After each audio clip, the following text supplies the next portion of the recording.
Hey guys, it's Ben the Coin Geek at Old Pueblo Coin. Thanks for joining me today for a quick little video lesson on the perils of coin auctions and the perils of high-end coins in general.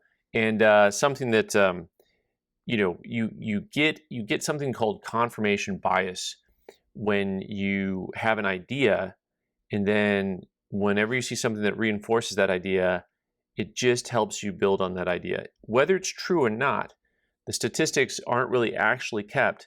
You're only counting the ones that you see that count towards your idea.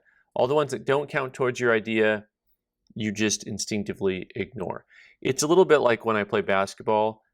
I just forget that I missed the last 7 shots. I'm taking another shot. That's confirmation bias. One goes in, then you're like, oh yeah, I can ball. So that's kind of how this works. So sometimes I talk about just how wild and wacky the high-end coin market can be, and also how difficult it can be to find a real value on coins that are top pop coins. And oftentimes people ask the question, should I go with the rare coin or the top pop coin? And so there's lots of different little caveats and nooks and crannies and nuances in this conversation.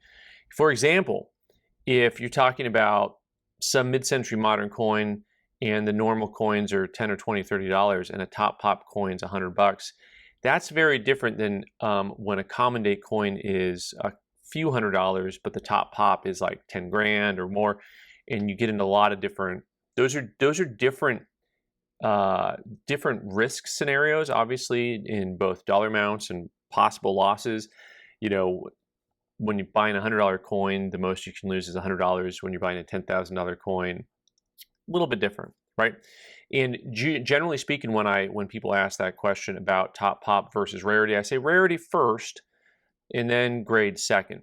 Also, of course, just buy a coin you really like. We get tied up a little bit, especially if you're doing any type of registry sets. You can really get involved in thinking about coins differently. You're not necessarily thinking about what the coin looks like or how nice it is. You're thinking about how it's graded on the holder. And I talk about that a lot. Lots of guys talk about buy the coin, not the holder. And so that's always true.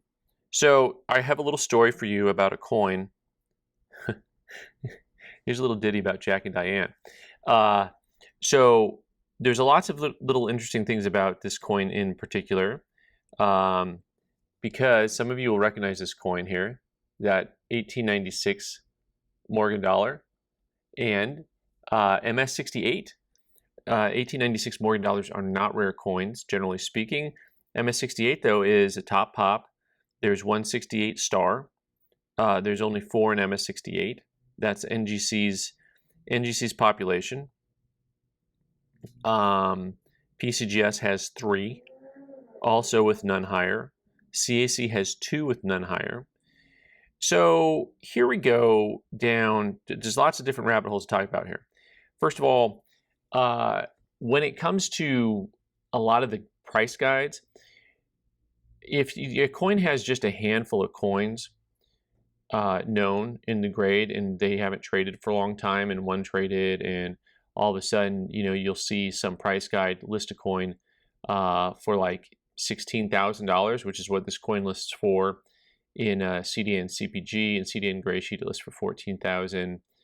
An MS-67 coin lists for $1,000, right? So there's a big difference between 67s and 68s.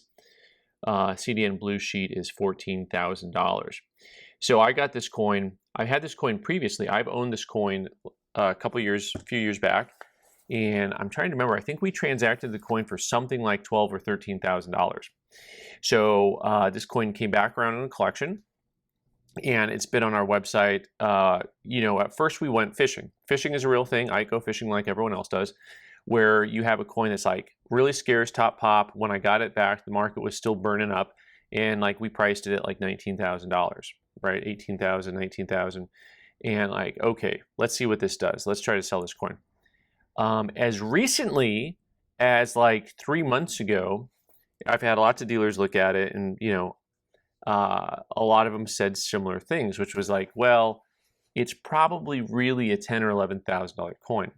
And in fact, I had offers in that price range, and I passed, and I sent this coin off to auction. So, needless to say, for those of you who follow story arches really easily, and I've done a lot of maybe projecting on this one. So that, if you can't read your screen right there, that's $7,800. That's after the juice, mind you. So the coin sold at hammer price of $6,500, which is close to half of what I was offered for the coin. So, you know, that is something like a $4,000 to $5,000 bath based on what I had been offered for the coin as recently as about 3 months ago. So, having said that, now that doesn't hurt quite as bad as buying $4,000 worth of plastic for no reason and then not being able to sell them. I mean, at least I sold it, right? I mean, there's that. I mean, I'm getting money back out of that. At the end of the day on this, the question that you may ask, did I lose money on the coin? The answer is yes. And of course, there's the real statistical thing of looking at, like, I was actually offered money for the coin and then I put it in auction instead. So let's try to get out of our confirmation biases for a second here about a couple things. Top pop stuff all over the place. I mean, that I think is still true. Some of you will have a confirmation bias to say that auctions always suck. Now, mind you, someone on this coin who bought this coin is probably going to find a dealer out there who is willing to pay more than they paid for it, who might have a customer for it. And so if auctions always suck, there's the sucking side of being the buyer and the sucky side of being the seller. So, but there's a positive side to both, right? So someone else, my pain, someone else's victory, right? And the opposite is true. Lots of you guys who watch this channel, you search great collections or heritage or eBay or, Stack's Bowers, and you bid on stuff not to own, but to flip, to be able to buy and sell. And some of you make it as a side hustle. Some of you do it as a semi-retirement job. Some of you probably do it full time. And if you've got the time to do that, it's super fun. Like the guy who bid on that and thought, I know I have a buyer for this coin at like $9,000, and he got it, and he's paying 70 whatever hundred for it. Boom, good, happy day, right?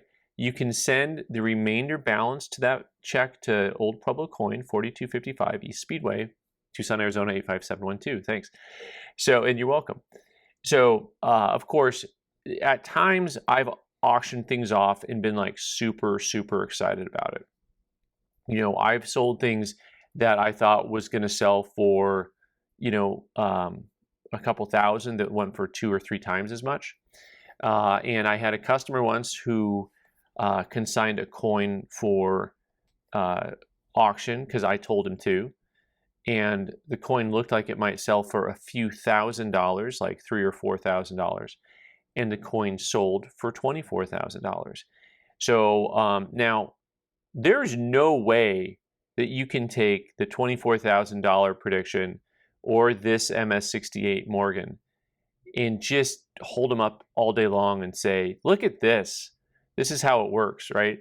This is how it works is not like a guarantee to make money or lose money. This is how it works is the reality of just the fact that at an auction, anything can happen. Anything.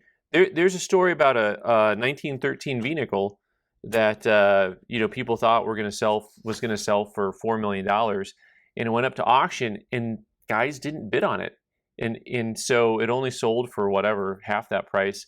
And the guys who got it immediately made hundreds of thousands, if not $1 million on the coin, because the buyers didn't show up at the auction. All I could think of was the time that Homer Simpson tried to help pass the law on marijuana, and all the marijuana people showed up a day late for the vote, and Ned Flanders, I think, was the only one who showed up on time to vote against it. That's like, it's the same kind of thing, right? Anyways, that I digress. So auction results all over the place. Cautionary tales. This is why sometimes people choose to not use an auction. Of course, there's the opposite. Sometimes it turns out okay, but you do not have control in an auction setting for the most part. Now, many companies will allow you to put a minimum bid or a reserve on something, but a reserve will cost you money. What's a reserve? So a reserve is, as an example, if I would have said, hey, I want at least $10,000 for this coin, the company could have said, hey, okay, there's a reserve on the coin of $10,000. And if this coin only got bid up to 7,000, then I'm buying the coin back. The reality is then I'm going to pay some type of commission on the $10,000. It's going to cost me something. They're still going to get some type of commission. Now that may vary in different scenarios, but I might be paying 5 or 10% to buy the coin back. So it may cost me $1,000 in that scenario to keep the coin.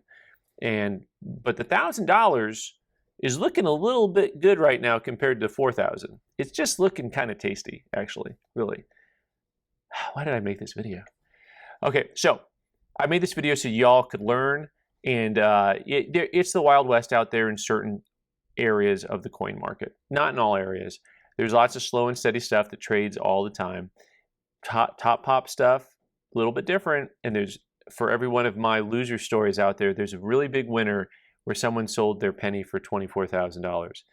So anyways, guys, you can leave your horror stories or your victories in the comment section below.